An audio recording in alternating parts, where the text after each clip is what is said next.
welcome to all of you for this last workshop of the year. We are now just above 2 years after the start of a project which is producing already many interesting results, thanks to coming together. I think coming together from different viewpoints really brings new insights. And you saw the program, so we will pass from one room to the other. The important is that Fabius Padini is now recording everything. You will find what we present on YouTube. And if you want to hear it again, you can. You can quietly back home yes. And so, as a start, I will just give a few words about what is the project about, because you are new. Some of you are new to it. And first of all, it is a project based in Fribourg University, as you know, so a European project, the cultural fabric of play and games, starting in 2017, and in collaboration with the Musée Suisse du Jeu. And you have two beautiful views, one the skyline of Fribourg and the skyline, and also lake line of the Musée Suisse du Jeu. And so we are here now for these 2 days. You must know that this project, in fact, started as a preliminary project in 2014 as an Agora project in order to make exhibition, to disseminate what we knew already about playing games. And so we had a first exhibition in Lyon in Switzerland, then in Bavaria, and then it went on until Lyon, and it is just finished now. And we had many day events, wide audience events, café scientifique. And it made us realize that, in fact, we knew still almost nothing about playing games. And then we needed a project. And if we looked at publication, and I always like to compare what exists about sport. We have institutes about the history of sport. In sport and classical studies, you have immense amount of publication. You could think of a why. Now, why is it so much more important? Because it is made, because it is pre-military or paramilitary. There are many options for discussing this point. But playing games, there was almost nothing. Nothing. Why? Because when the topic is discussed, it's about children, it's about exhibitions, it's about disseminating, so we repeat always the same things. And the basic works are always the same. Juan Huizinga, very good, of course, Homo Ludens, 1938, Roger Caillois, 1958, and then many papers, many books also by Brian Sutton Smith about the study of games, but none of them address antiquity. None of them. And antiquity has specificities that we need to address. I also always show 2 books associated with conferences that really launched the topic. It pursued more or less. Jouer dans l'Antiquité, it was a big exhibition in 1991 in Marseille, but after that nothing really went on. And Irving Finkel in 1990 had a wonderful exhibition on board games, but it was published only in 2007. In between, 2 associations were created. The International Toy Research Association in 1993, and that's interesting because you see it's the same period. There is a surge of interest in the 90s. And the International Board Game Studies Association, the same, and you have with Ulrich Schädler, who were one of the founders of this association, 1995. And this one goes on, these 2 ones go on regularly every 2 years or every 4 years, and now for the Board Game Studies Association it is every year, because there is a true need, but it is diachronic, it is from antiquity to today, and you have the latest creation of games. And otherwise, well, we have work of anthropologists like Robert Tarayan, Why We Play, that I recommend to you. It is online, the English version, Why We Play, but it is a study of not antiquity, it's another world, the world of shaman, the world of Siberia, but very useful to think about because we are in a similar ecology and to antiquity. And otherwise, Colin Renfrew, Ian Morley, and Michael Boyd in 2017, Ritual, Play and Belief in Early Human Society, but reflecting only about this connection between ritual and play, how both are structured and can be connected. And otherwise, we have the work of Michel Monson, it's also diachronic, other periods, and the bibliography, but also all the material of Jean-Pierre Rossi. Maybe we will talk about him, who is who's a wonderful person, also like Michel Manson, but he is exploring the world of children in Morocco today. And it's so interesting for the ecology of children. And Michel Manson, as Jean-Pierre Rossi, are more interested by toys. And in fact, looking back at the bibliography, it makes you realize that since Louis-Bec de Fouquier in 1869, Les Jeux des Anciens, almost nothing or little has changed. The catalogue of 1991 brings little different from Fouquier, and now this new surge of interest that started also in Italy, in Milano, there's also a group. It's very funny that it takes place at about the same time without knowing each other, but perhaps because it is timely and our society is demanding such reflections about what it means to play when today everybody plays everywhere, in the train, in the bus, with a smartphone. We must think about it, and antiquity is good to think about it. So just about the construction of the project, and you find it on our website. Everything is explained on the website. We have 3 modules, so it is pluridisciplinary, and we want it to be pluridisciplinary because we are cheating. If we look only at one source, we can really miss the point and not understand, not have a full picture. So written sources, reconstructing the lost heritage, making an anthology with Marco Vespa, a lexicon, and we thank very much Tim Penn and Summer Course for joining for the English translation of the lexicon. That's wonderful. Pollux Onomasticon, Salvatore Costanza, that's also great news, has the book in press, and it will appear for Christmas and be online after 1 year. So I think this will also boost work on playing games because he collected all the testimonia of Pollux, and it will be a very, very precious. Then we have archaeology, Roman towns, east and west, and east and west, and play in liminal places such as tombs and sanctuaries. And about archaeology, I would like to stress that we are in great need, because all these board games carved on the floor, as here in Philippi, are not yet fully recorded. Now we have 300 games on Ludus, the database, collected by Ulrich Schädler and inserted by Alessandro Pace, and we will see this afternoon what it produces. But also all the gaming material is understudied. What you see here, it is the Athenian Agora, and it is not published. Can you imagine? So there is still a lot to do. So that's a picture of us in Athens. Parthenon, for instance, you have about 40 games on the floor of the Parthenon, and we will have a paper now soon by a Greek archaeologist. And the idea so is to produce a map, and this is what Alessandro will show to us. But also greeting Tim Penn. It's a way of introducing your work, Tim Penn and Sam Course, both of you, who wrote and published very recently, July 2019, a very beautiful paper, very useful paper on the distribution of games in military camps in Britannia. So really, really good, and not only military camps, but and we will discuss it in a minute. And Ulrich Schädler is preparing a publication to show you the latest news with Carol Pieta about a fantastic discovery in 2005. And Carol Pieta came to Fribourg to present it, and we have a view of Ulrich studying it. It's the tomb of a prince, probably a prince, a young man. We know, thanks to isotopes, that he was a native of Slovakia, but we know, thanks to isotopes, that he lived in Rome. And he came back, and died in this country. For what reason? Maybe osteology and bioarchaeology will let us know.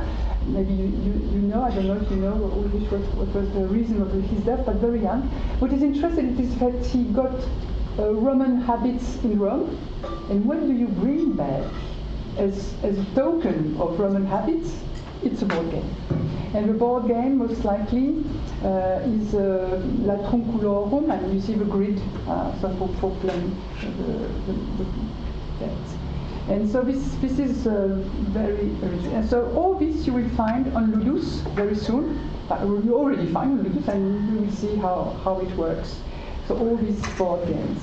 With the newest also point, that thanks to collaboration with the University of Applied Arts in Vienna, we now have very soon thanks also to Troll Company, Gentle Troll Company, 4 games online. They are in beta version online, and so now you can play them.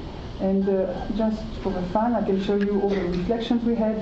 They proposed this, and we said, no, this is not for children. Then they said, proposed this, and said, no, first there are no such places. Well, there are a few places where you put your token, but it looks like a Flint prehistoric board games, and the Greeks did very nice board games. And so it looks like terracotta, and finally we chose that option, just that a few details had to be modified, and now we reach this one, which is very close to the final project. And this is what you find now on our website, Locus Ludi, and you can test all the games, getting information. The last point is about iconography, and I think also this is something important, that we must use pictures in order to understand the construction of the society through the games. And Hannah Amar is working on children's agency, and Alexandra, Attia, who is not here today, on play for adults. Being aware, and that's how I close now, it is that we try to reconstruct the rules. And the games that you find online are hypothetical rules. And that's why we must play to understand how it works. But what all this information provides to us are the social rules behind the way you behave in the town, the way you play, with whom you play. It tells us a lot about how public spaces, as here, performing in public spaces, as in Antioch, where the people play outside in the colonnade. And we keep always this anthropological approach beside, as we will do with Jean-Pierre Croissy. But now we must start work with Tim Penn and Summer Courts, whom I invite to come here. And both of them are also from Edinburgh, and both of them Roman archaeologists, teaching and researching in Edinburgh. And you will present us your latest finds as well. And we thank you very much for making the trip from Edinburgh to Switzerland just before Christmas. Thanks very much for inviting us here.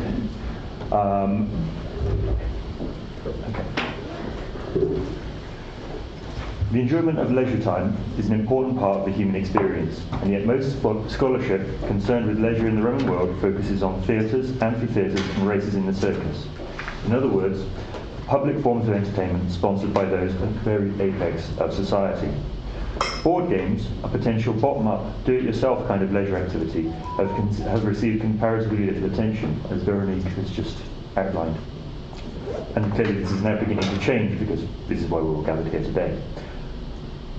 Today, we're going to present some new work based on our examination of gaming boards in Roman Britain. It's important to stress that although we've published a short report on the work we've done so far, this is still a work in progress, and we're really keen to hear your ideas about what we've got so far, because we are still thinking through the implications of our findings. I'll start today by reviewing key elements of past scholarship on gaming in the Roman world, which has relied heavily on information provided by literary texts referring primarily to Mediterranean contexts. I'll also look at some past work on how gaming came to arrive in Britain. Summer will then summarise what we have gathered here, the data that we've gathered, looking in particular at the types of gaming boards and where they were found. She'll then move to discussing the big picture, what this all means in the context of the social distribution of games and gaming in Roman Britain. This has important implications for our understanding of who was playing games in Roman Britain and how they came to learn to play these games. So first, let's start with views on the place of gaming in Roman society. There is a general tendency for historians working on gaming to associate this activity with urban contexts and draw primarily on literary texts focused on the Mediterranean core of the Roman Empire, and especially on Rome itself. Due to this geographical connection, we shall refer to this in this presentation as the Mediterranean model. To give two brief examples of this kind of work, Nicholas Purcell, in his seminal 1995 article, Literate Games, Roman Urban Society and the Game of Alea, draws an explicit link between games and cities. Jerry Toner, in his book on leisure in ancient Rome, similarly lists places where we might expect gaming to occur. His roll call of sites comprises the quintessential foci of Mediterranean public life, fora, basilicas, temples, but also places of entertainment, such as tavernae, or in this case, because he's talking about Rome, the Colosseum. This line of interpretation seems to draw some support from textual evidence preoccupied with dicing, that is to say, games of chance, whether we're talking about board games or other kinds of dice games that don't use a board. Texts like this passage of Columella, shown on the slide, draw a connection between urban populations and dicing. And others, like this passage of Marshall, are less explicit, but do seem to be talking about dicing in the context of urban festivals. In this case, the Saturnalia, during which laws prohibiting gaming are lifted. It is worth noting that these laws are likely prescriptive rather than descriptive, and the numerous dice from urban assemblages seem to indicate that dice-based games took place regardless of any legal bans. The connection between gaming and urban life in the Mediterranean world seems to be borne out by the archaeological remains of gaming boards found in numerous cities, as you are no doubt aware. And this is where the Locus Ludi database is particularly helpful in documenting this phenomenon. Here we've just pulled together a few illustrative examples from Italy and Asia Minor. So on the left we have the Porta Romanum, with a distribution of gaming boards indicated by black dots. Over 100 are known, but this is in spite of the fact that this is only a partial survey of the evidence. So we're really talking about a large number of gaming boards here. There are other examples, for example, Palatine Hill in the centre, and Ostia in the bottom right. On the top left we have gaming board from Aphrodisias in Caria, and recent survey work in a single public square at Sertagara, or Place of Palms, found 510 gaming boards incised in pavements in style of 8, though the identification of some of these as gaming boards does remain open to debate. However, a closer look at the text shows that they reflect a somewhat sneering, elite male view towards the gaming habits of the lower classes. We've already seen the harsh words Columella reserved for urban plebs who like dicing, but this view is shared, for example, by Ammianus Marcellinus, rising in the 4th century, who sees lower class men who are skilled at dice as getting ideas above their station. Similarly, the 3rd century jurist Paul underlines that encouraging a young man to play alea, I assume here a blanket term for dice-based games, including some of the titles we'll be discussing later in this paper, is to be viewed as harmful. This dim view of many games, especially those involving dice, seems therefore to be somewhat of a trope in the literature. As such, these literary sources do suggest that dicing takes place among urban populations, but they also reflect the preoccupations of parts of the elite who view gaming and gambling in a negative light. Their relative silence on these activities among rural and military populations need not imply that people outside cities were not engaging in leisure activities involving gaming. Nor do they do much to tell us about who was playing board games which did not involve dice, so we're talking about games of skill here like Ludus, Troncoli, or Merrills, which we'll talk about later in this presentation. So about a year ago, we decided it'd be interesting to investigate the situation in Britain, where we don't have any texts. There are a number of reasons driving this choice. First, there's a strong tradition of artifact studies in the province, meaning that some of the data was already gathered for us. Secondly, it's away from the parts of the empire focused on by literary texts, and therefore gathering the archaeological evidence can have a major impact. And thirdly, because we wanted to test whether in this heavily militarized province, especially in the northern parts, especially in its northern zones, might have different social practices to more civilian areas which predominate in the south of Britain. A first attempt has been made to assess the applicability of these ideas to the province of Britannia by the University of Reading's Rural Settlement of Roman Britain project, part of a wider assessment of settlement patterns in the province during the Roman period. This project mapped a large number of sites in the Roman countryside, many only semi-published or available as grey literature records, and it appears to show that evidence for gaming and other leisure activities in the Roman countryside of Britain was limited. This project also found that sites with gaming paraphernalia clustered near to sites which could be related to the military, so forts, but also things like mining sites where the army was likely heavily involved. This is a useful starting point for our analysis, but the methodology employed meant that urban sites, along with many sites of military nature, were excluded from analysis, and this hinders meaningful comparisons of social distribution of gaming between rural, urban, and military milieux. The second main theme that we're going to explore in this presentation is the introduction of board gaming in Roman Britain. The earliest secure evidence for gaming in Britain comes from a group of games which appear to contain gaming sets which either slightly predate the Roman conquest of Britain in AD 43 or were deposited shortly afterwards. The most famous, perhaps, and one of the best preserved, is that found at Stanway near Colchester and is shown on this slide. It's normally known as the doctor's grave due to the presence of several items of medical paraphernalia alongside the gaming set. The set itself comprised of a wooden board with metal fittings, and though the wood does not survive, the survival of these fittings, along with two sets of gaming counters in blue and white, makes it possible that we're dealing with a gaming board.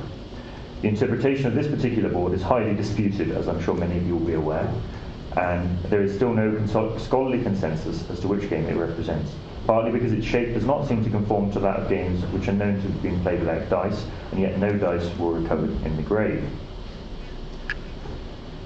The key issues at stake here is the nature of gaming and play itself, and here we're going to have to draw on our work by our colleagues in sociology that Véronique already mentioned.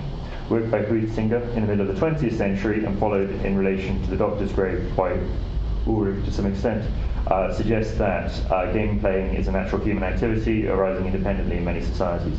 So here we're talking about potentially a native Celtic permutation of gaming within the British Isles. An alternative view has been put forward by Hall and Forsyth, suggesting that early board games in Britain are testament to cultural contacts between pre-Roman Britain and the Empire on the continent. We're not really going to be able to contribute to this debate from the evidence that we've collected in terms of the first board games in Britain, but what we would like to suggest today is that we can also consider multiple ways of introduction of gaming to Roman Britain. So as we'll see, multiple transmission routes for board games into Britain are possible and do not necessarily need to be mutually exclusive.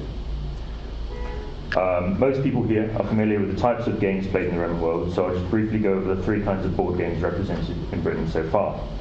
The first kind of board is for playing a war game known as Ludus Latrunculi, or Ludus Latruncalorum. Boards for playing Ludus Latrunculi are probably the most commonly identified in the Roman world, possibly due to their recognisable design consisting of square grids, similar to the modern checkerboard. Numerous boards of this type exist across the Roman world, with common configurations including 7 by 8, 8 by 8, or 9 by 10. But the difference in grid sizes is opaque to us. We don't know whether this reflects different games or whether it's a variation within the standard rules that because the idea of standard rules and sets is a modern development linked to mass manufacturing. The easy recognisability and simplistic design of these boards may cause confusion, however, since we have found a fair number of supposed gaming boards, like these two examples on the right here. These are probably actually flue tiles for conducting warm air up in the heating systems of baths or houses, and are usually recognisable by their diamond-shaped grips and their pre-firing incisions. We take these misidentifications as both symptomatic of the lack of understanding of gaming-related finds amongst our colleagues and their wider enthusiasm for trying to find items related to gaming. So I think this is something that shows both that people are interested in the topic and also that really publications to guide colleagues working in the field aren't necessarily available. Backgammon type games including Ludus Dodecim Scripta and Alea are race games in which players advance their teams towards the finishing line. Although some of the minutiae of the rules remain unclear to us, conceptually these games are not dissimilar from medieval and modern backgammon, of which they may be ancestors. We have an example here of this board from Holt in Denbighshire, Wales on the slide. As we'll see in a few minutes, these boards are extremely rare in Britain, and so in this presentation, we shall not attempt to make a distinction between boards for playing Dodecim Scripta and Alea, and discuss backgammon type boards collectively, because we have so few of them. The third and final final type of board game found in Roman Britain is merrills, known also as 3, 6, or 9 men's Morris, depending on the layout of the board, and this game is still played today. So this is a space game in which players take turns to place and perhaps subsequently move their 3, 6 or 9 pieces with the aim of lining them up either horizontally, vertically or diagonally. The first player to do so wins. To be clear, there are other board games being played in the Roman world, such as Mancala, which is still played today, but these have not been identified in the archaeological record in Britain, perhaps based on discussions that we had with Dr. Schädler yesterday, because Mancala is a relatively late invention in the Roman world, and so it may have been invented too late to be introduced into Roman Britain. This gap in the evidence may be because other games never made their way to Britain, or because boards were made of wood, leather or cloth, and or simply scratched into the earth and have therefore not survived. We also have other boards, possible boards I should say, like this piece on the right here. We don't know whether this is for gaming. There have been some suggestions that it could be. We've included it, but with a big question mark next to it, because it could also be used for other things. Examples in the Eastern Mediterranean have been linked to topway markers, for example. So now I'm going to hand over to Summer, who's going to talk through our research into gaming boards in more detail.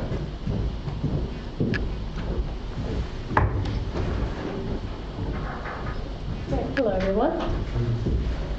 So, as Tim has covered just briefly, there's not very many Roman British gaming boards, and few of those have been published in detail. Until now, as far as we are aware, no attempt has been made to collect all the known gaming boards from Roman Britain. We aim to circumvent this difficulty by using complementary range of sources, including querying the rural settlement of Roman Britain database, hosted by the ADS, or Collective Data Service. It's a really unique English-hosted corpus of all the published things in the last 10 years. Historic England's National Heritage List, Historic Environment Records, and the Portable Antiquities Schemes database. These data were then supplemented by systematic trawls of regional archaeological journals, and we crowdsourced our search through the British Archaeological Jobs and Research Facebook page, and visit museums such as in Landa and Dover Castle to look at unpublished boards. In total, we found 101 gaming boards from about 50 sites. As this graph shows, the majority of sites with gaming boards are military in nature, and there's a roughly even split between the gaming boards in urban and rural sites. The tendency towards gaming boards coming from military sites is even more pronounced when graphing the number of gaming boards rather than the number of sites, reflecting that many of our military sites produce more than one board, and 2, in Landa and Rixborough, had more than 10 boards each. So it is important to stress that most sites produce just one board. Additionally, the proportion of gaming boards from urban contexts is slightly elevated when graphed in this fashion, reflecting that gaming was clearly practiced in town context. Those such activities were not the preserve of urban populations alone. The key takeaway at this stage, though, is that these numbers are relatively small when compared to urban contexts in the Mediterranean. Tim has already mentioned that more than 100 gaming boards are known from the Roman Forum, and 510 are known from the South Agra and Aphrodisias. We need to handle these types of modest bridge figures with care, as they may partially reflect archaeological invisibility of gaming boards made of wood, felt, leather, or, and my personal favorite interpretation, in situations where individuals were playing games on boards scratched into the soil. At the same time, however, they do suggest that the board gaming was practiced by a subset of the population in Britain that includes the rural people and smaller urban populations, and not just the military. Looking at the breakdown of boards by game, the overwhelming majority of game boards were apparently used for playing Ludus Trunculorum. Other games, including backgammon-type games and barrels, are significantly less well attested. It's worth noting additionally that poor publication quality, or the presence of wooden boards, means that in 16 cases, we cannot be sure which games these boards were intended to be used for. This is the case with the Doctor's Grave, for instance. Though it is probable, on the basis of that rectangular shape, at least in that board, that at least some of these were used for playing backgammon-type games, we just unfortunately can't tell for sure. When we look at the breakdown of known game type by site type, military sites have the greatest variety in game type, and are the only type of sites to have all 3 kinds of gaming board known from Roman Britain. Rural sites only have Ludus Trunculorum boards, and urban sites are in most ways the same, bar one exception of a Merrill's board. There will probably be another Merrill's board from an urban site being published soon, but we're not sure on the details quite yet, so we haven't included it. This trend, however, is in part probably a reflection of the greater overall numbers of gaming boards known from military sites, but it's probably also a slight reflection of the role of soldiers in moving knowledge of board games around the empire, a theme to which we shall return later. As we've already seen, a relatively small number of boards, just over 20%, are from urban contexts in rural Britain. Alexandra, who's here today, has worked on that quite a lot and will tell you more about it, hopefully, in his presentation. These sites tend to cluster in the south of the province, with one exception of Corbridge, already spoken about briefly on Hadrian's Wall, which was at one point a fort before developing into a town. And in many ways, this outlier could equally be included among the military sites on the walls, which we'll return later. This is in part a reflection of excavation biases in the province, with our understanding of settlement patterns in the north considerably less developed than in the south. There are some major urban centers in the north, principally York and Lincoln, but neither of these have yet produced evidence of gaming boards. Part of the problem with Britain is that most of the archaeology is done as rescue archaeology for building construction and such, which happens primarily around London, which means that most of our evidence is from around London. As we've already seen, in the Mediterranean, there is good evidence for gaming boards being found in public places, especially fora and their surrounding structures, including basilicas, temples, and so on. It is, however, generally acknowledged that investigations of urban sites in Britain have emphasized the study of individual public buildings rather than open area excavations of fora, as is the more common Mediterranean archaeology. The paucity of comparable excavated fora may therefore help to explain the relatively modest number of gaming boards found in Britain. It is worth noting, however, that in the few cases where fora have been excavated, and examples are shown on this slide, the floors were often made of beaten earth, and so gaming boards would not have been preserved. In other cases, such as Lincoln, where suitable stone pavements for carving are preserved, no gaming boards are attested. We spoke with Ulrich yesterday, and he suggested that this might partially be because the fora in Britain aren't made of marbles. Marble pavements don't exist, and the majority of gaming boards in fora, such as Aphrodisias or Rome, are carved into marble, and that might be a point to take into consideration in future study. This also may suggest that permanent gaming installations may not have been a feature of public spaces in Britain, but gaming may still have taken place on portable boards made of wood or other materials. We think this trend might partially reflect the poor weather in Britain. It isn't very nice to sit outside in the rain playing games. Just over 10% of gaming boards are tested from rural contexts. Like their urban counterparts, rural sites with gaming boards also cluster in the south of the province, with several examples in Wales.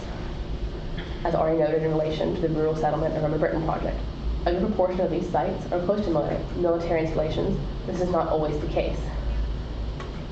Though the sample size is small, it is worth noting the broad range of rural sites with gaming boards. Firstly, those sites like Chedworth, shown on the artistry construction on the left here. Sites of this kind are highly connected with broader notions of Roman culture and Romanization, and may reflect local elites dabbling in playing board games. In contrast, on the top right is a plan of Greyanold, a large roundhouse complex which effectively continues traditions of pre-Roman Iron Age architecture. The excavators suggested this site was the residence of local elites, but it clearly bears a different relation to Roman culture than the monumental villas embodied by Chedworth. Finally, on the bottom right is a plan of Northumberland Bottom, excavated during works to the Channel Tunnel rail link. Here, a gaming board was found in a grave near a rural temple complex. The key takeaway here is that gaming boards are known from a variety of different kinds of rural sites, which is to say that games are probably played as part of the population, played by parts of the population beyond just the elites. As we've already seen, however, the vast majority of gaming boards are known from military sites. These sites cluster in the north of Britain, especially on Hadrian's Wall, which is the black line at the top here. That's Hadrian's Wall, effectively. There were a small smattering of sites further south, most notably Fribourg and Kent, which so far produced more than 10 gaming boards. We're still figuring out their numbers. We visited recently, and then they emailed us with a brand new set that they found later in another box. This pattern is no doubt part of the enormous attention which has been paid to Hadrian's Wall in past scholarship, but probably also belies a strong connection between soldiers and gaming. So far, the evidence has been stressed in relation to games at chance, at site level, in Germany and Egypt, and we also have texts from elsewhere in the empire, which were authored by soldiers and illustrate this quite well. The first, a wax tablet recovered from a midden at the legionary fortress of Vincennes in modern Switzerland, sees a soldier invite a comrade for a meal, at which there would be plentiful wine and various games. As we see on this slide, he then goes on to boast about his ability at dicing.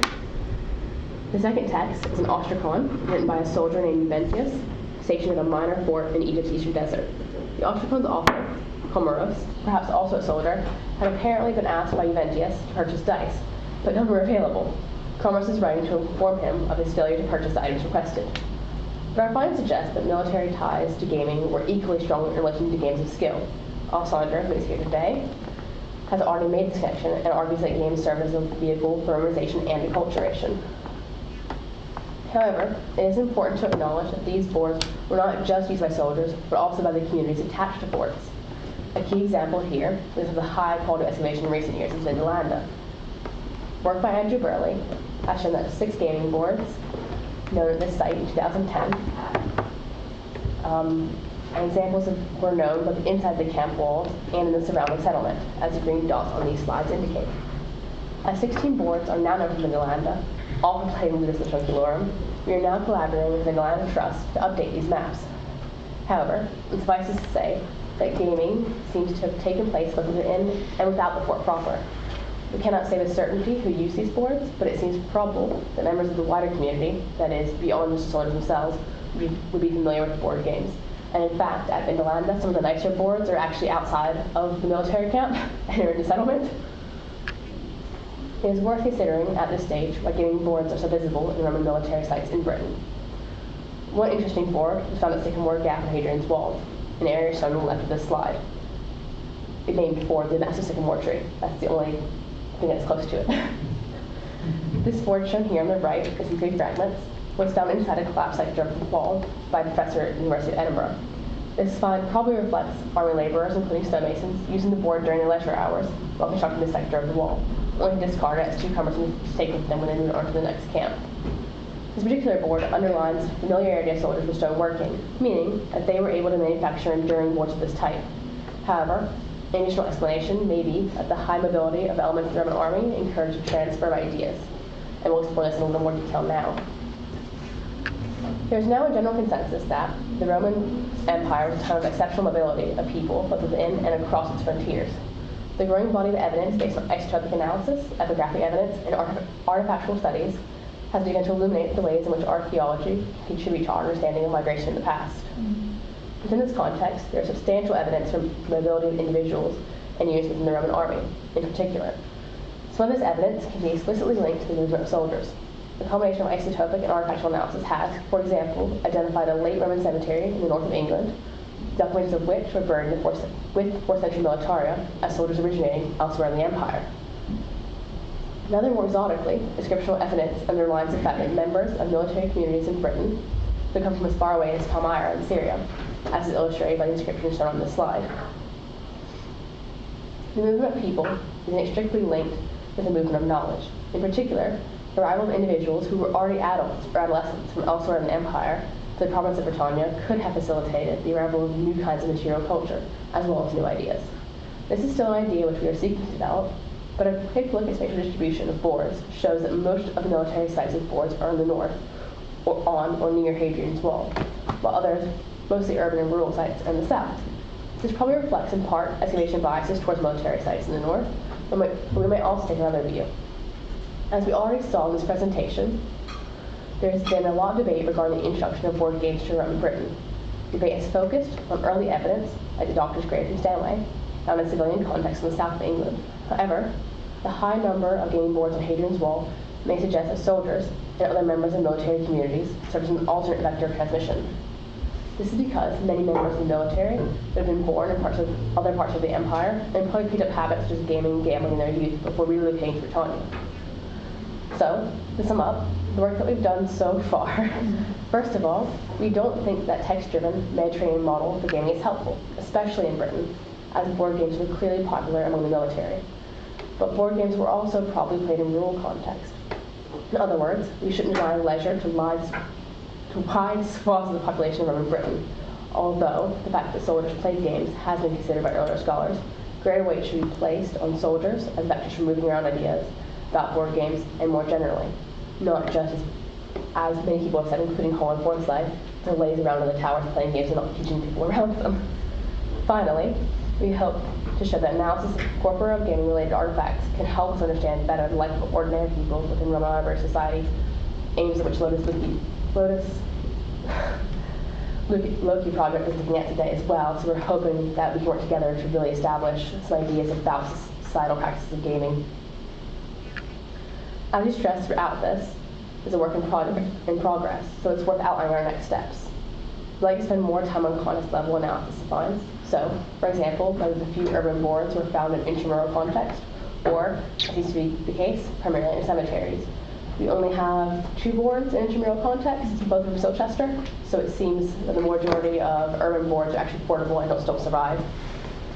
Material used for boards in intramural context seems to vary substantially, with wooden boards being more common in urban context than military sites. This may be a product of excavation biases and the limited number of known military cemeteries in the north of Britain, but it may also mean there is a real material difference in the experience of gaming between different communities. Where possible, we'll draw on other artifactual evidence for gaming and gambling, such as dice, counters, tokens, dice cups, where they exist, and dice towers, as this may help enhance our analysis. I think that's all for us today, so thank you for listening, and we're both available for questions.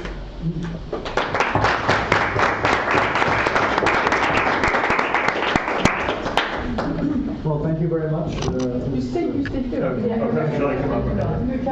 You Can't breathe.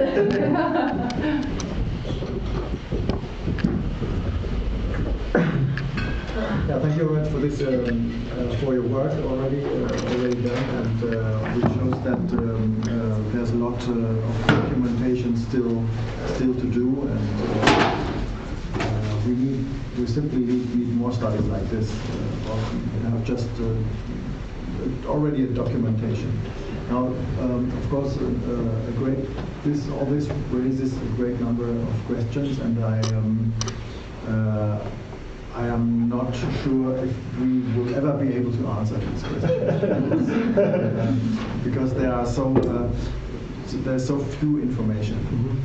The whole question of defining or determining what kind of game has been played on such and such board, this is very difficult since we only know of 3 or 4 different games, and perhaps there were other games around where no information, we do not have any information.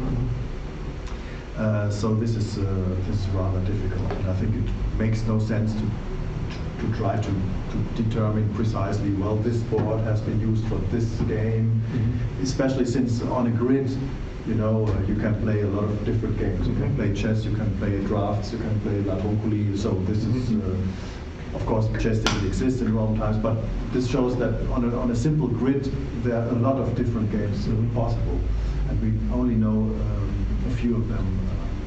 Only a few of them are mentioned in the literature, so I think this is not very, very important, because even you cannot determine, you cannot definitely say not have an answer. So, are there any other questions? I don't know what to talk about. Yeah. Questions, remarks. Yes, Alexandra. Thank you very much. I'm very interested because I'm working on games and soldier in Roman Britain and while in the Roman Empire, and in Britain, but in all Roman Empire. We have a preferential link between soldier and ludus troncolorum normally. And can we explain this situation?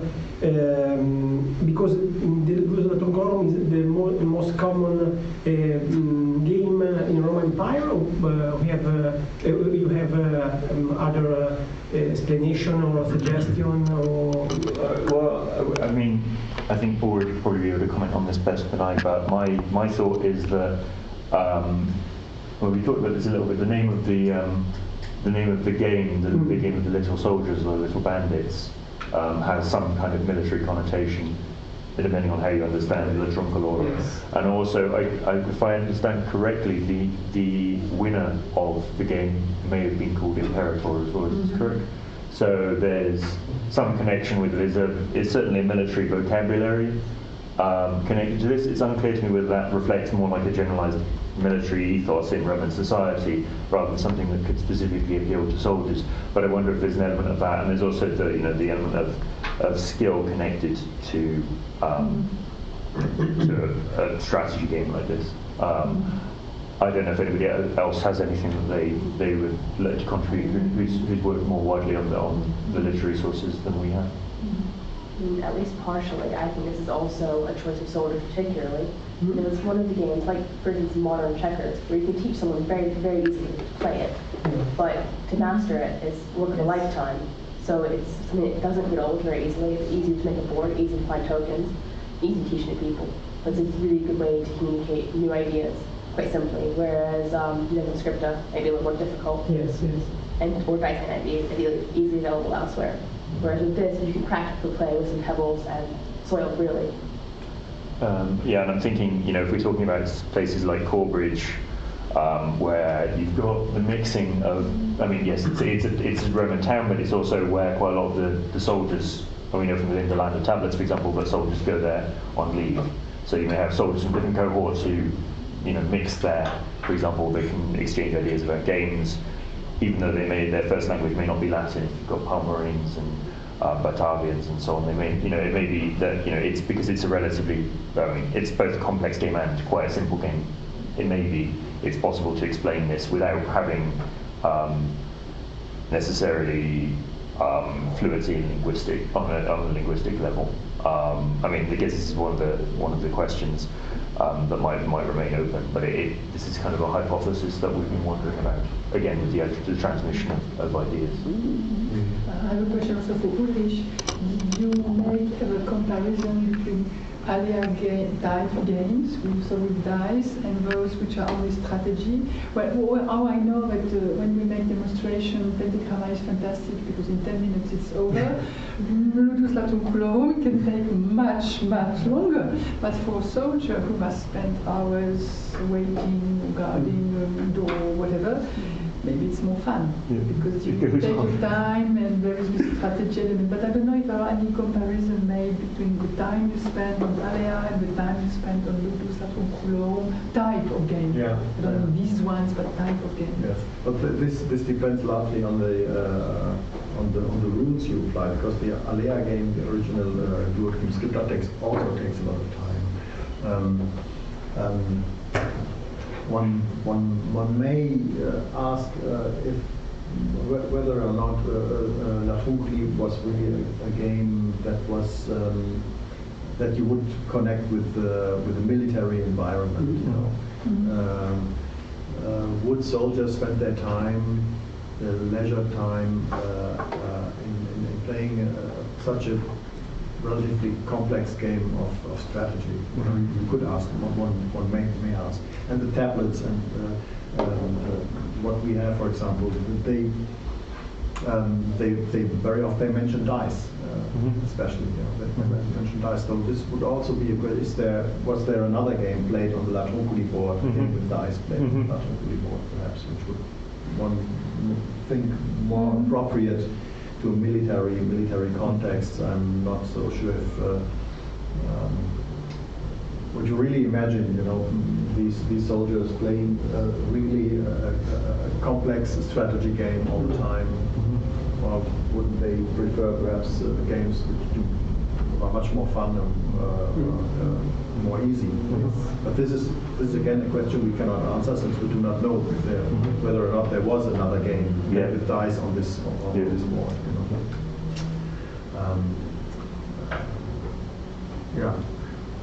And the associate, of course, the La Trunkli boards are very rare elsewhere in the Roman Empire. In the East, for example, in Ephesus, there's not one. There's one.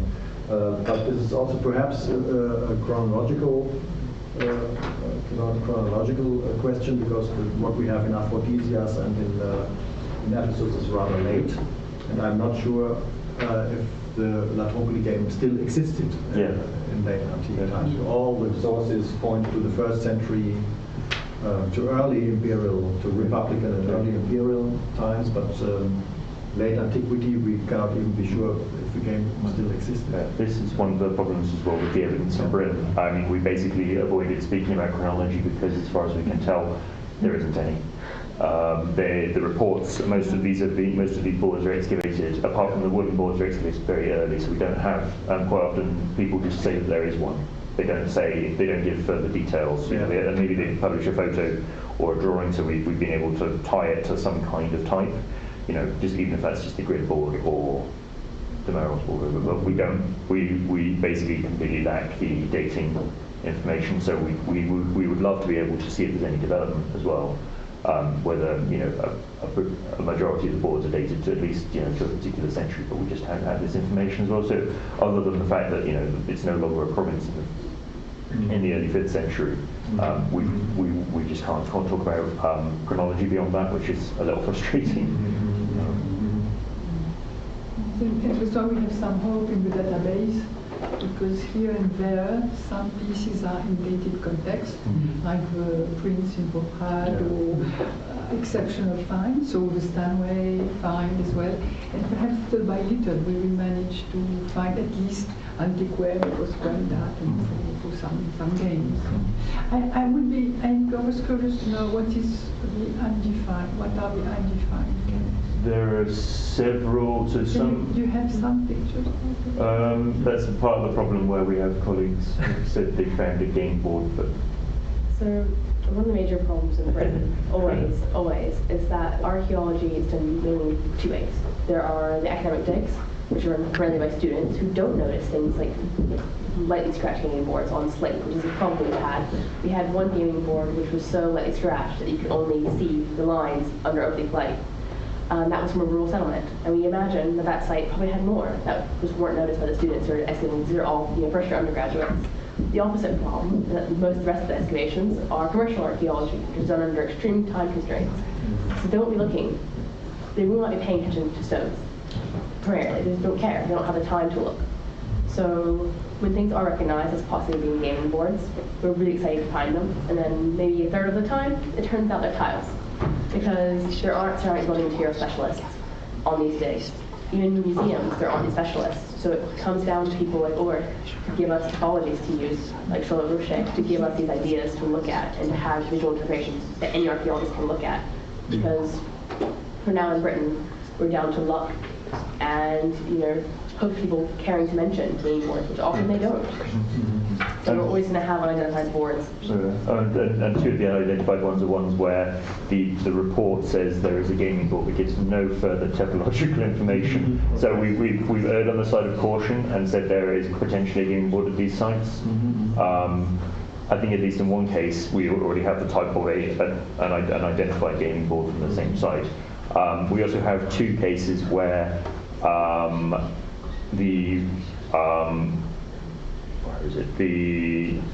Rural Settlement of Roman Britain database online says there's a gaming board present, doesn't give details of the typology, and in the publications that they cite there's no mention of a gaming board. So we're trying to chase down the museums where these might be held, but we haven't had any chance. So our numbers may change very slightly, but we're talking about between 2 and 4 boards, plus or minus, on the basis of basically problems with the way the data's been put forward by other projects so far. We'll also have a little bit more information once the museum reopens. It's currently being refurbished.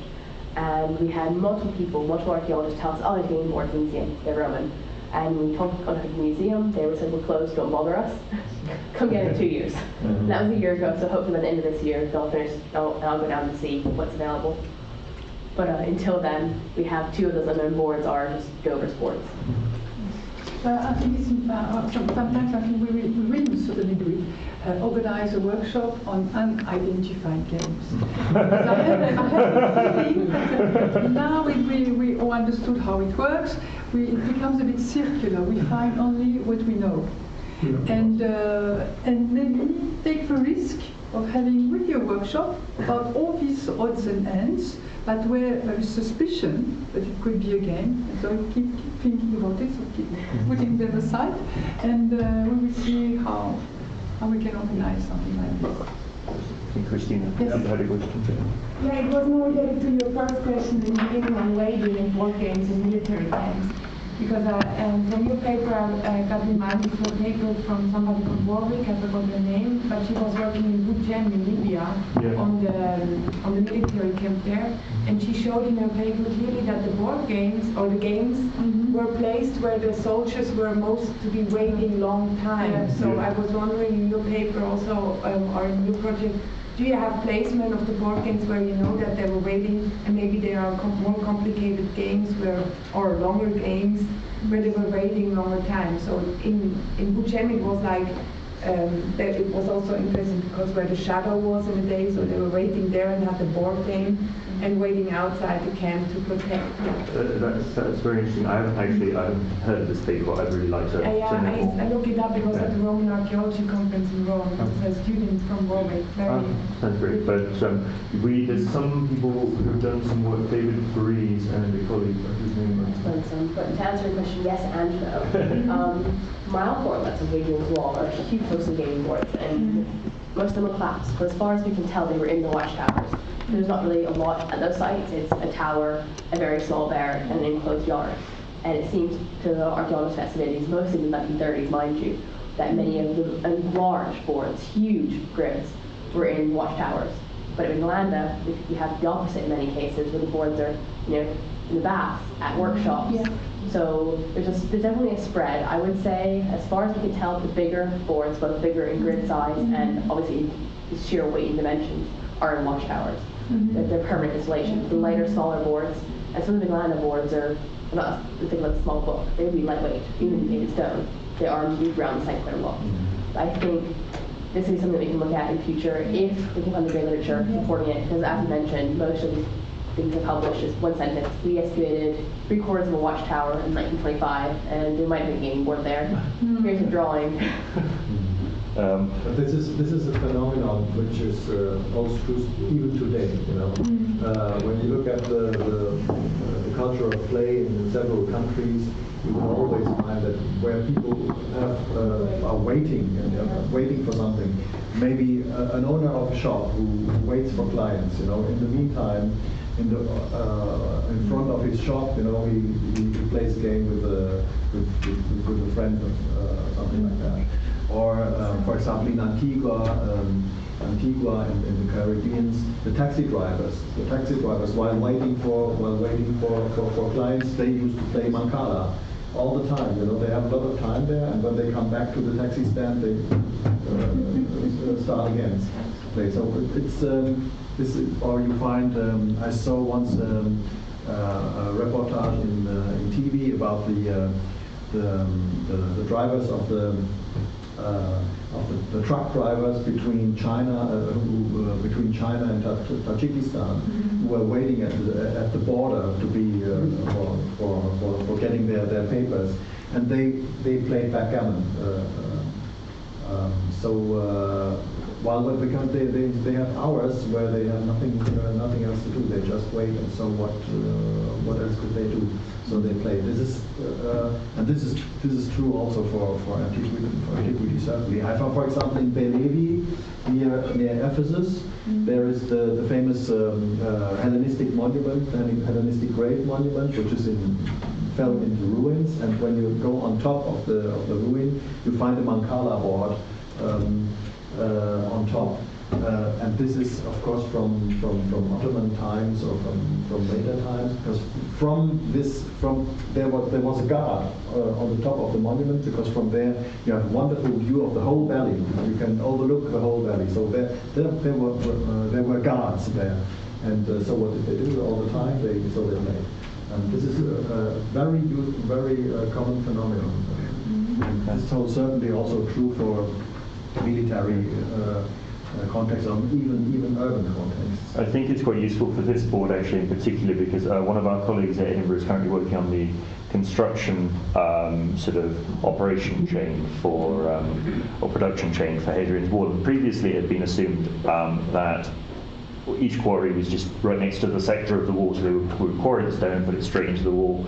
But it seems actually that there are only a couple of quarries which the best quality stone is coming from the stone faces of Hadrian's Wall. So potentially that means, this is the thing that is not yet clear to us, and we don't know whether it will be clear, whether the people quarrying the stone are also the people building the wall. Because if they're separate people, that may mean that soldiers spend quite a lot of time hanging around waiting for stone to be delivered. So they may make this to pass the time waiting for deliveries if there's a block in the work and they're just stuck in the middle of Northumberland. This board and many of the ones on these sites like this are massive. This is like a 15 by 15 grid minimum. When ones on the Mediterranean are more like 7 by 10, 8 by 5. But these boards, if they're playing Ludus and Controller on them, they're playing with tons of pieces. It's going to last through a very long game. We've played it ourselves on a small and it wasn't very quick. But can you imagine playing your chess with 4 times the pieces? It can really drag out a game. Especially if you're waiting for a stone delivery. Do you have any examples that are still sort of in situ or part of architecture that, I'm thinking of more Mediterranean examples that you find on thresholds or whatnot? From what I see, that not. No, Only a few. in Britain. They're all from Solchester. They're all from Solchester and they're all from domestic contexts. there are also the ones which are reused in halves. Yes, there are broken ones that have been reused in halves. They're not instituted anymore though. Yeah, well, it's unclear, but it's unclear whether, because the problem is they're from Richborough, which was excavated quite a long time ago, and the stratigraphy of the site was poorly recorded, and is currently a project to try and reconstruct it. They're in 4th century halves.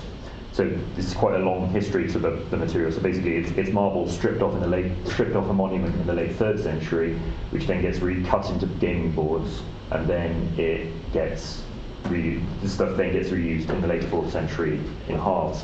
It's unclear to us, I think, whether you could still have used the gaming board when it was half for half, because we don't know. We've no pictures of it in situ. So it's whether people are playing by the fireside, or whether this is just another reuse of the material. But that's the closest thing apart from filters that we've got. Also one from one of the southern villas, it escapes me, but it's been used in a fountain, so on the edge of a fountain. Whether that was reuse is unknown. I doubt it because of the way it was situated. Again, there's no photos of this board anymore. The most recent mention of it was that an archaeologist touring the local area in 1936, I think, saw it out of context at a museum. The original find place was on the side of a fountain where people could sit and play. But for the most part, they're not instituted anymore. Have you got any information about what I find very interesting are the rural sites, of course, and one would like to know more about the cultural context of these rural sites. Are these Romanized sites, or are they more indigenous? And because this would also give information concerning the diffusion of games from the Roman context into the indigenous people. It seems to be a mixture. So we have, the Chegworth example. This is, we didn't want to just go everything planned. We went for an interpretive slide for this one, but it's a pretty monumental villa. It's one of the bigger villas in Roman Britain. I mean, Roman British villas tend to be pretty small by Mediterranean standards. Don't get me wrong. But then Granog, so this thing up here. This is something more indigenous. It's in, we can find the map, it's in West Wales, so it's somewhere over here. So it's in an area where there aren't Roman villas. The settlements that we have for the Roman period are fundamentally sort of indigenous in style, and yet there is still this scaling going on. I think this is one of the bigger indigenous settlements in the area as well. I mean, it's quite it's not just the round houses, it's quite big enclosed, or system of enclosures as well. So another find suggests that it's probably on the higher end of the settlement scale, but it still is probably indigenous. It's difficult to imagine a Roman aristocrat with strong links to the core of the empire living in something like this. If you go back to the map slide, we also have one from Fulton. One north of the Hadrian's Wall. We have 2 possibly from the Hadrian's Wall and the Amsterdam Wall. We haven't included them in our GIS here because I have to go try to find them in the museums again and try to find their initial publications because they're mostly just spoken. But we have, this is the wrong thing. Well, you need that's the countryside one. So here. Polton. This is Polton. This site is, well, as later on, it's so small. It was maybe 400 or 500 houses in the Iron Age, which then became enclosed by Roman ditches. But there's no evidence thus far of actual Roman-style wooden buildings or stone buildings. They remain round houses. It was a small production site in the Roman period, but mostly for local use. There's no connection, as far as we can tell, to military and from finds or anything else. And it's a very, very small settlement.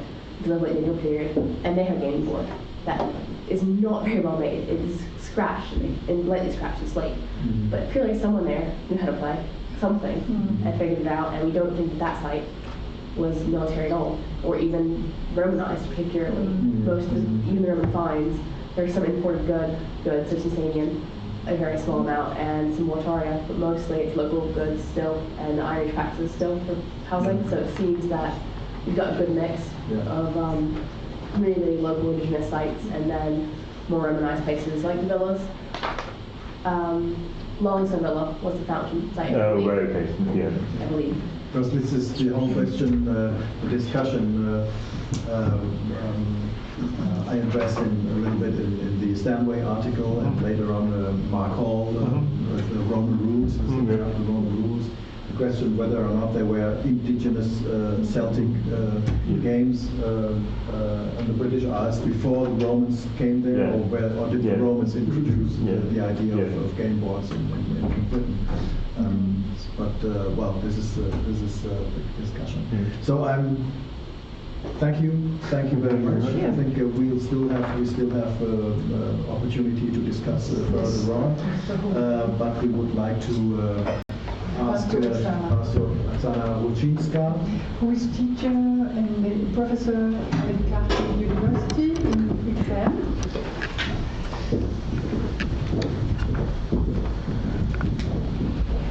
And I take the opportunity to pass her book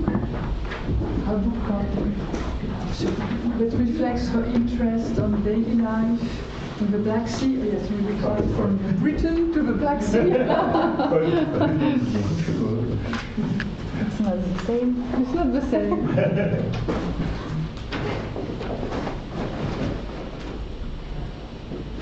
And just to let you know, it's not that I will let you alone, but I must fetch a speaker at 12 o'clock at the train station, so I will just leave for a few minutes and be back at 5 o'clock. I'm afraid if I disappear.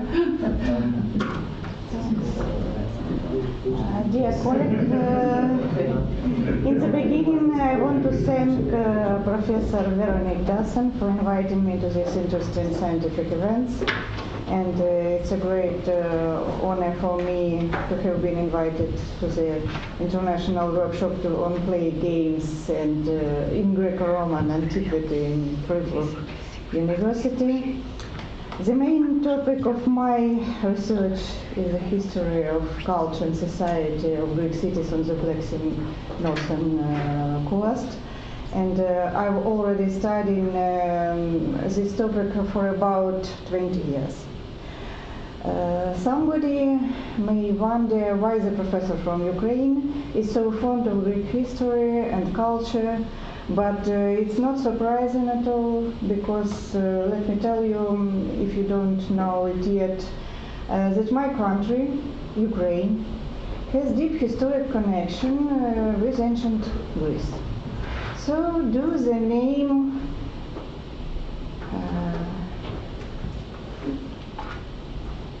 Tiras, now Odessa, and Olga, now Nikolaev, Chersonesos, now Sebastopol,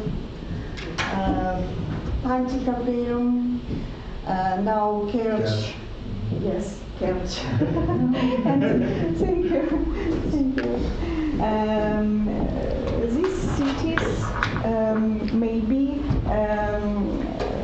ring of bells for you, and they were the part of the ancient Greek cosmos. The topic of my talk today is game elements in the life of the Northern Black Sea police population. This problem hasn't been properly investigated yet. That's why my research, I hope, might be of interest for our sophisticated audience. But I'm sorry, because only the second part of my presentation will be devoted to the board games. To begin with, I want to point out that my report covers of the whole period of the existence of the Northern Black Sea polis. The foundation of these Greek cities in this region appeared as a result of the organized planned Greek colonization. The first settlement made their appearance in the second half of the 7th century BC, but they got the status of the polis in the first half of the 6th century BC. At the turn of the 4th centuries, there was a decline in ancient traditions associated with the invasion of nomadic tribes. At first Getae and then Huns, as the spread of Christianity.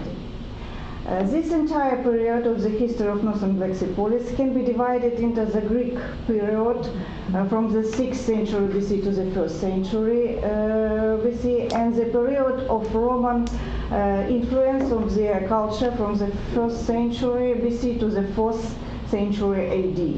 Such periodization also reflects difference in the use of different types of games. Now let me dwell upon the idea of the games in the life of Greek population in this region. From my point of view, the most popular games there were knucklebones. The Panticapaeum and other policies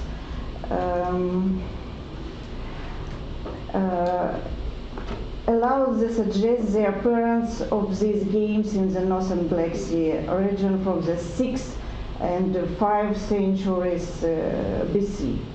The popularity of knucklebones is emphasized by the discovery of 184 astragals in one of the Panticapaeum earth tombs, and 176 of those were simple and 8 were large, carefully honed on both sides.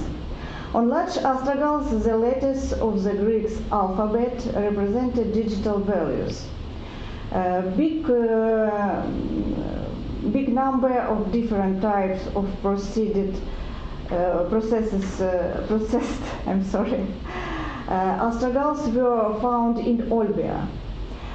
Some of them had notches, graffiti, and holes for hanging, as you see on this presentation. Let's make a note at the fact that most of knucklebones played in the Northern Black Sea region were not gambling, but rather entertainment, which required dexterity and ingenuity. The finds related to the Greeks of the Northern Black Sea region played the most popular of entertaining knucklebones tropa. For example, 406 astragals were found in 28 graves of the Panticapaeum necropolis. At the territory of Panticapaeum Hillfort, located at the Mithridate Mount, finds of astragal sets are much less common. A set of 20 simple astragals was discovered in the archaeological layer of 2 and 3 centuries on the northern slope of the mountain. This set can be attributed to the game tropa of a similar period. In this game, players had to throw astragals into a basket, jar, circle, as you know, and in order to knock the opponent's astragals out. The winner served the loser's astragals. As you know, Greeks also tried to use knuckleballs for training. Such games were supposed to develop dexterity and accurate eye. The most prevalent of these training games was penterithui, a different form of tropa. It was very popular with the younger part of population.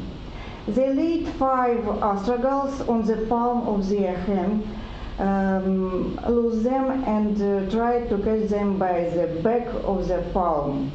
Sets of 5 astragals in the graves of children and youth are frequently found all over the northern Black Sea region.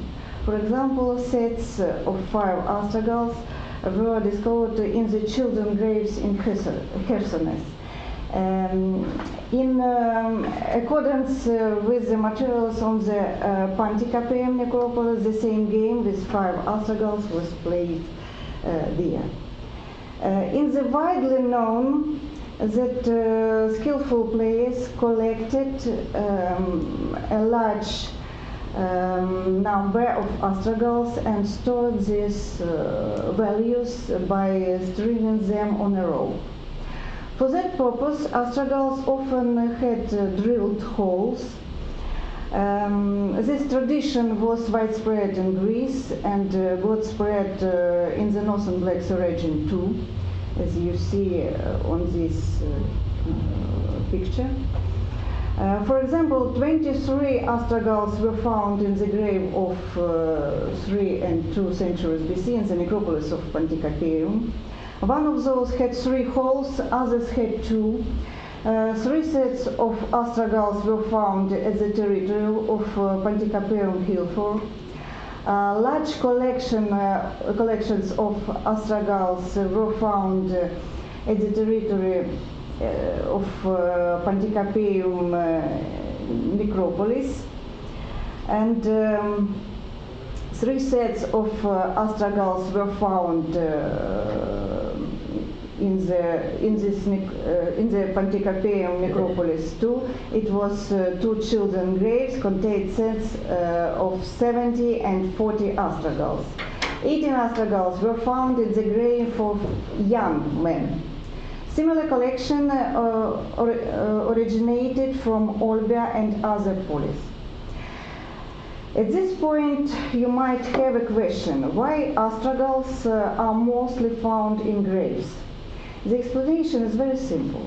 Astragals were objects that, like mirrors and other, were personal items used in every life until they were completely worn out. That's why in the northern Black Sea region, as well as everywhere in Greece, they remained with their owners even after their death. Therefore, they are best preserved in a funeral inventory. Despite the wide popularity of entertainment games in the polis of the northern Black Sea region, gambling also took place here. Aeneas Tactic from Bosporan Kingdom speaks of Cubeia as a gambling. But perhaps according to the Alas Akulasias, he also implies other types of gambling. As evidenced by this story about the fight of the Bosporan Kingdom Lefkon against gambling among his mercenaries, Cubeia was very popular already in the 4th century BC. Archaeological finds confirm this. For example, a dice in the form of a cube with eyes was discovered in the Pantikapeum burial of a surgeon of that time. Ivory dice in the shape of parallelepiped with points from 1 to 6 cut on each side was also found in Pantikapeum. Similar cubic dice were found in Olbia and Tanais, but in general they are quite rare. In connection with this game, the bone chip, which originates from Pantikapeum, is also interesting. According to Vladislav Scorpion, who discovered this bone object, it was a bone pyramid with intent circles.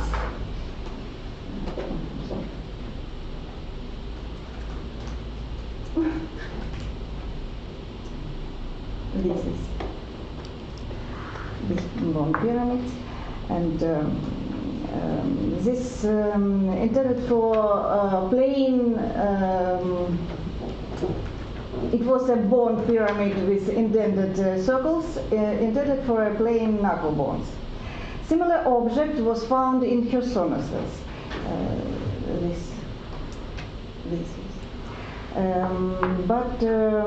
Maybe this bone pyramid used for game like modern chess. It's maybe for discussion. The cubic dice from Panticapaeum is also of great interest for us. It was made not of raw clay, but cut from a piece of roof tile.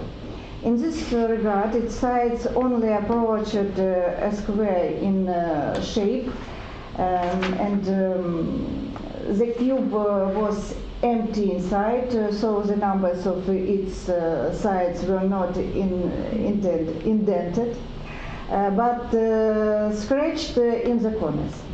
The following numbers have been preserved. Greek letters B, beta, epsilon, sigma. The difference between these dice and the traditional one was that there was always 1 point against 6, 2 against 5, and 3 against 4 on the edges. The total score of two opposite sides being 7. On a cube from Panticapaeum, first stands against 1. Stands against 4, 2 against 6, and 3 against 5. Apparently, a very poor person made these dice for personal use. He was not able to buy not only an ivory dice, but even an ordinary bone dice. Therefore, gambling, in this case cubeia, was popular not only with wealthy citizens, but also among poor people. The inhabitants of the northern Black Sea polis also played a gamble with 4 astragals, astragalismos. However, this game required not only luck, but also skill and dexterity from the players. In this regard, the public did not condemn astragalismos, which distinguished from gamblings.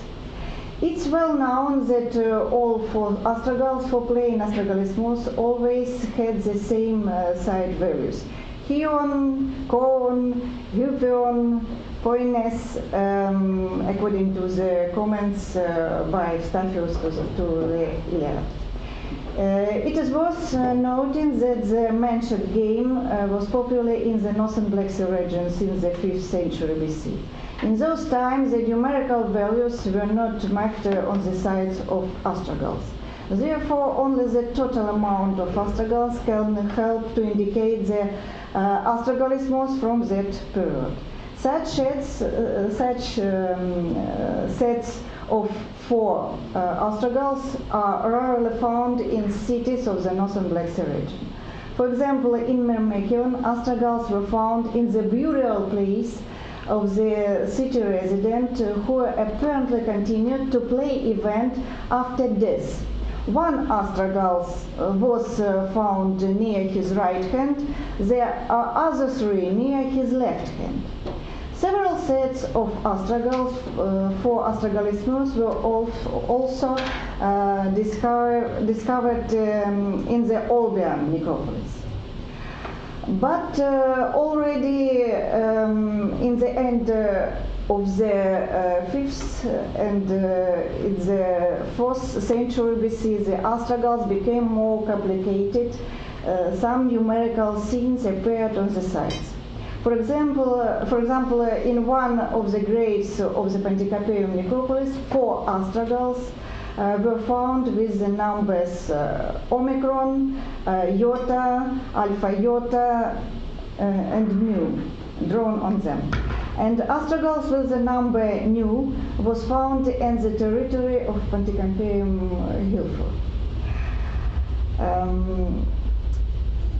These games were so popular across the northern Black Sea region as well as in Greece that astragals became a symbol of good luck, prosperity, happiness, and also an amulet that averts evil.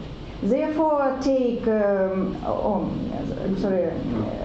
maybe artificial astragals from glass, evidenced by finds from, for example, oil bear, amber, bluish chalcedon were found in Panticapaeum, and Olbia and other cities, and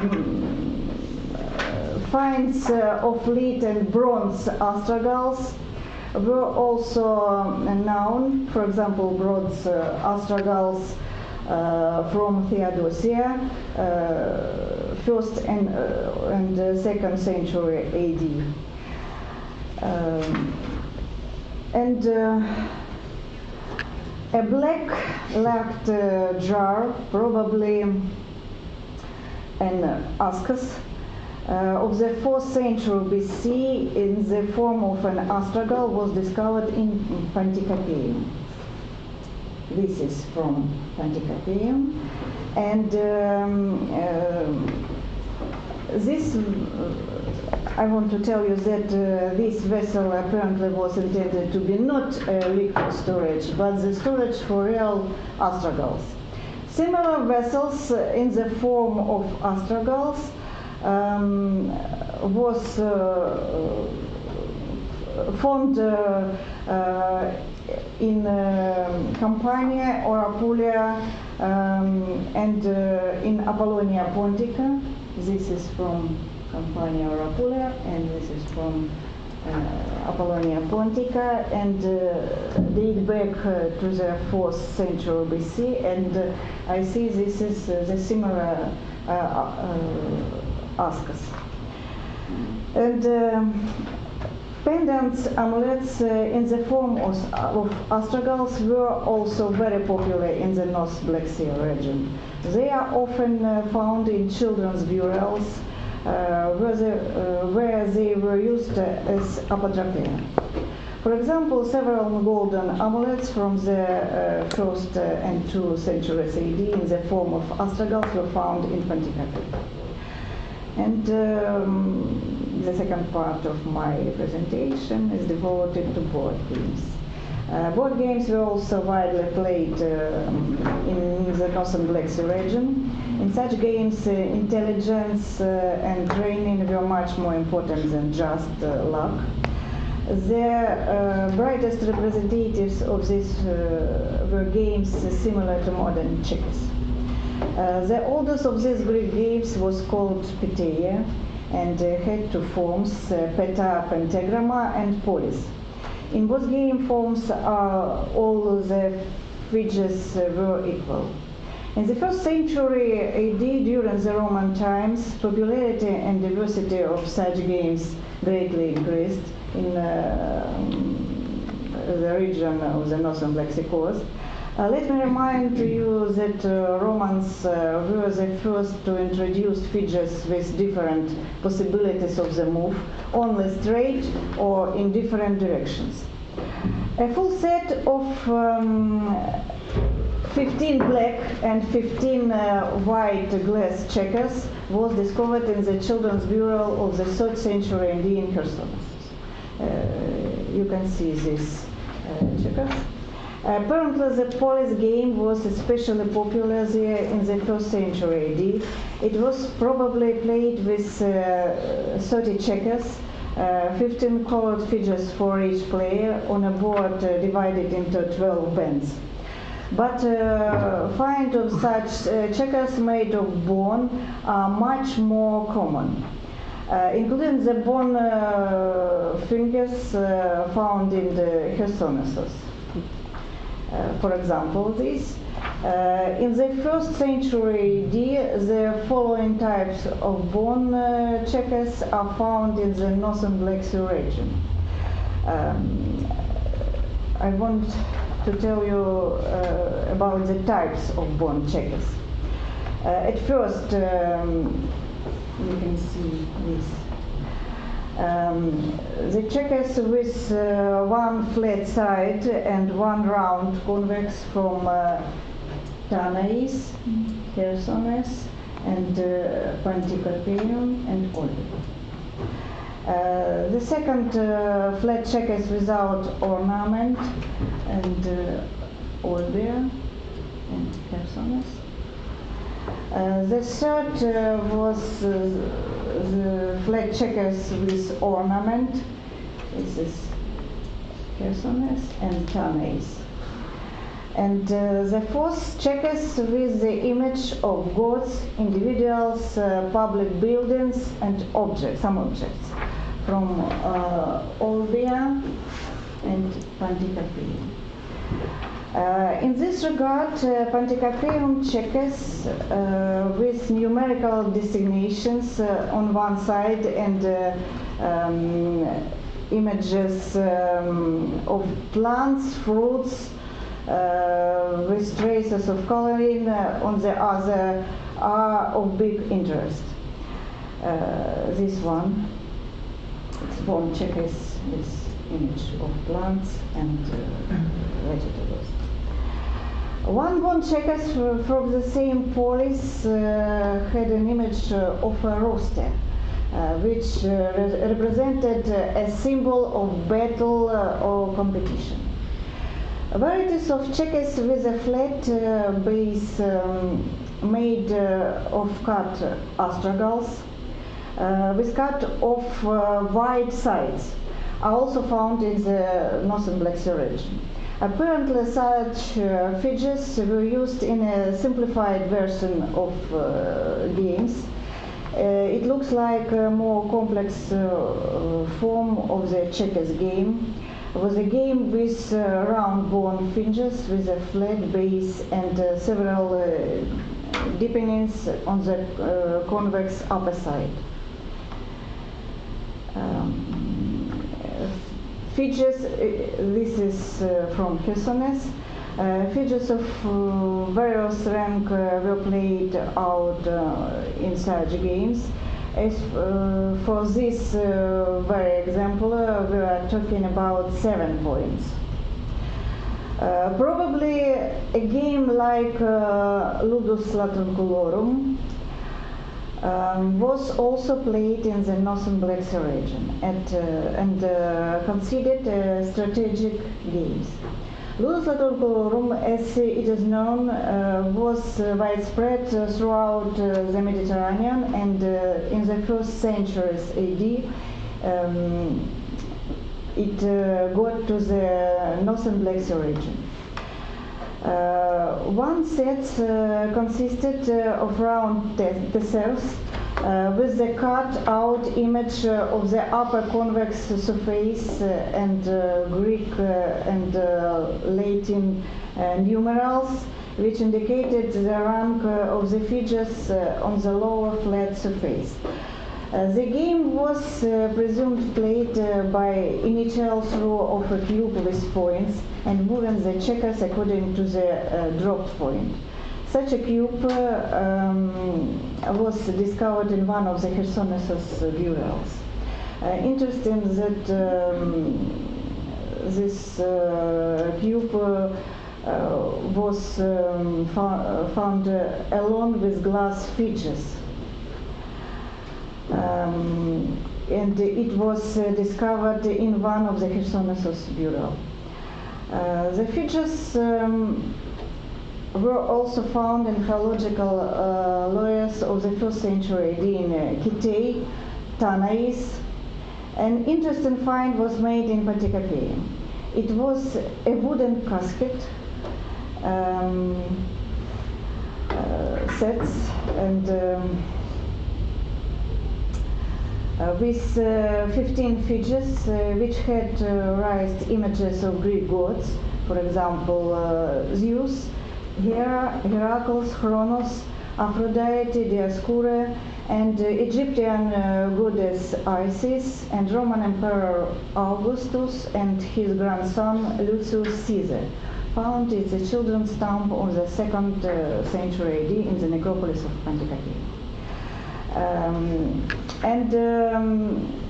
A figure with the inscriptions Neron and a numerical designation formed by the Latin letters V and C on one side, and the picture of the head of the Emperor Neron on the other was found in Olbia. To sum up, The whole history of the games in the life of the Northern Black Sea Polish population, as it appeared from the archaeological sources, showed that these games were both entertainment and gambling.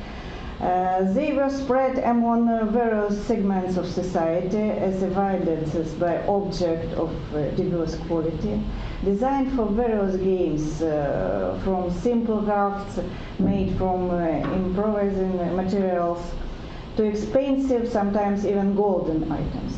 The age of the players was also different. Greeks began to play the games since early childhood and continued until the end of their days. Women were also involved in these games, although most of them were girls and young women in this region. A significant variety of entertainment and gambling games was a distinctive feature of the period of 6th and 1st century BC. Entertaining games required both the skill and fortune. The result in gambling depended entirely on chance.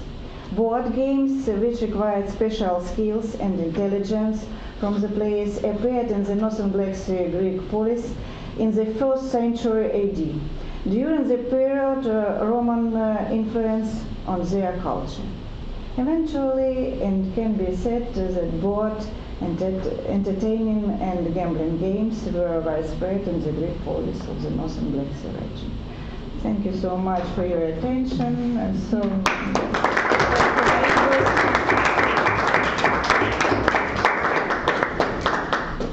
thank you very much for this overview of material that is not very well known to us, since most of the material is published in Russian or Ukrainian publications. So this is pretty interesting for us to see. I'm not sure if Chiara Bianchi, does she know this material from Patrimony? Chiara Bianchi? Okay, she knows. Well, okay, are there questions? One thing I'm curious about is some of the inscribed checkers or counters, the ones with perhaps city scenes. Are they more likely to be tokens, like a tourist thing you might get? Because I know there are goods that were made during the period and earlier as tourism style things. Like, I went to this city, I brought back this. Is it likely a gaming piece, or is it perhaps something else? Which ones? The ones that have the inscribed city scenes on them, with whatever's in the building, or maybe the ones with the gods on it, perhaps from the temple, as opposed to a gaming piece. As I understand your question, I'm so sorry. You tell about these features, yes, of course. In my point of view, these pictures on the checkers means different value of the tassels, and it's different. This game is most important. I don't know what. I'm sorry. It's maybe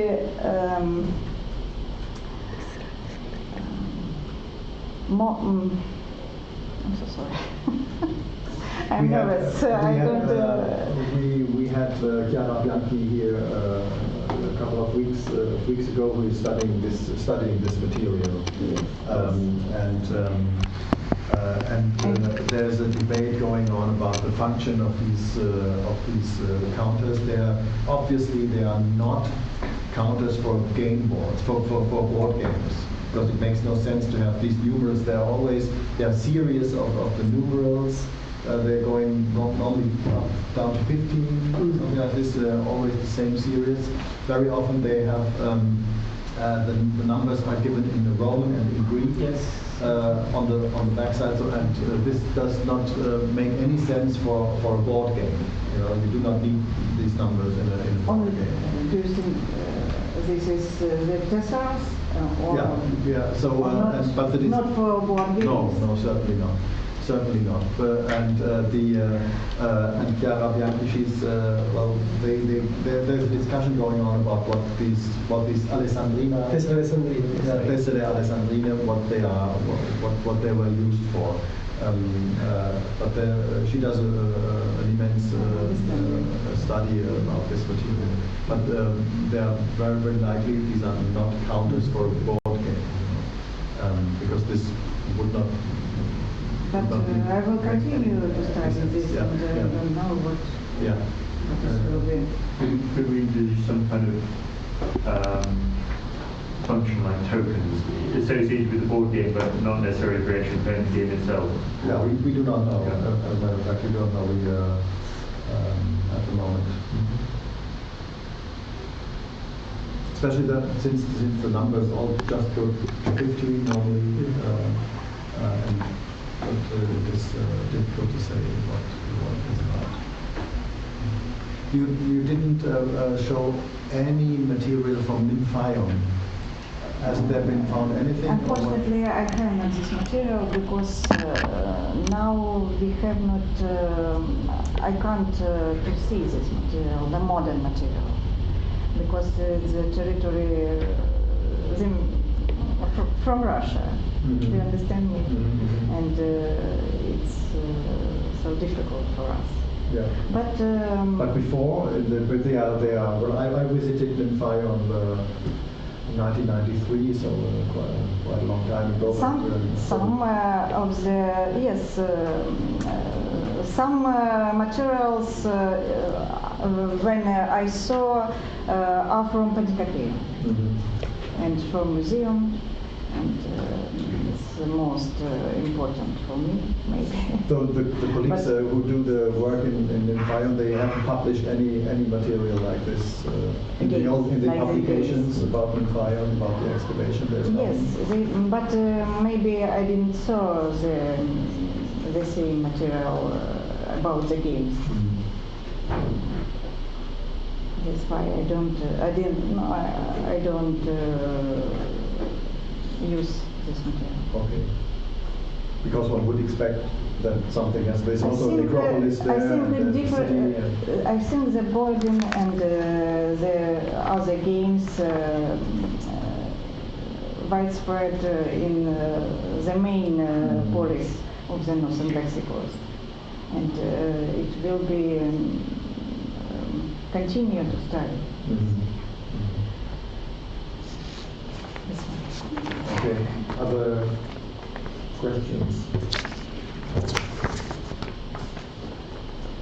Just quickly, do you have any, I mean, it's difficult, I was thinking about the knuckle bones. Are there any knuckle bones that have been found not in graves? Because I guess one of the problems is if you're just excavating and you just find bone, unless you're very experienced looking at these things, quite often it just gets put with the animal bone. So are there any of the astragaloi from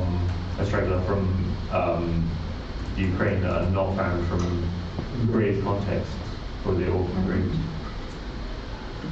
If you tell me. Are there astragals that are all the astragals coming from funeral contexts, from graves, or are there also astragals that have not been found in graves? Yes, but very rarely single astragals is found from the city. The main astragals found it from burials. And I think this because this is because these things used very often every day, and because only in burial was so good good view maybe. I'm sorry. It's so difficult for me.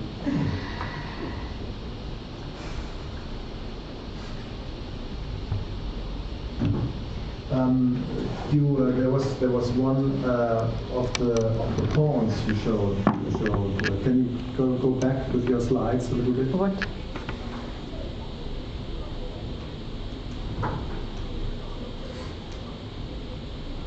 express this one, the one on the right side.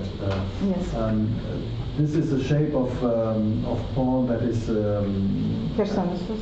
Yeah, This this is is from Chersonesus. usually they are from rather late contexts, more or less late antique contexts, This, and they are usually, and some may even be from the Orient, from Arabic context and things like that. Yes, this pyramid was found with glass checkers. Mm-hmm. And that's why I think that maybe it used from board games. Yes, it's certainly a pawn for a board game.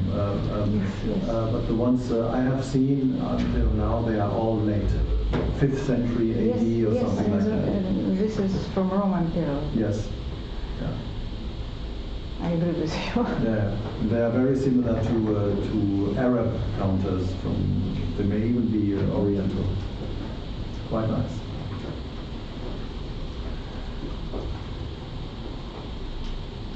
And of course, the cylindrical object is rather enigmatic. This thing is in our museum of our university, Archaeological Museum of Kharkiv National University. That's why you see. And Kharkiv Archaeological Expedition found this in Chersonesus. But unfortunately, now we have this expedition.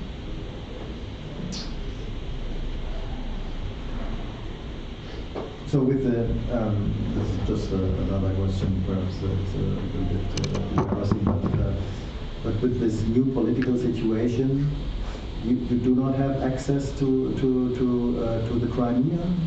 Yes. Or are they? Can you Yes. still continue? Because of political conjuncture. Because So they won't let you. the territory of Crimea is annexed territory from Ukraine. Yeah. That's why we can't to go official. You understand? Yeah, of course. Yeah. So they would It's not problem for us. So the Russians would not allow Ukrainian scientists,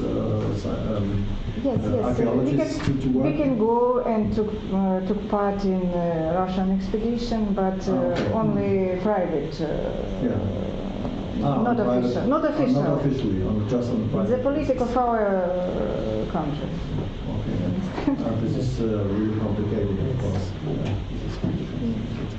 And that's why we cannot use the material from Crimea. Yeah. Yes. Yeah. We have this material, but some years ago, not modern. Not now. Not the recent. I think this situation will change, but now we can't. We don't know. We do not know when. Well, that's not easy. No. Okay. But thank you very much. Thank you. For coming. Thank you for your attention.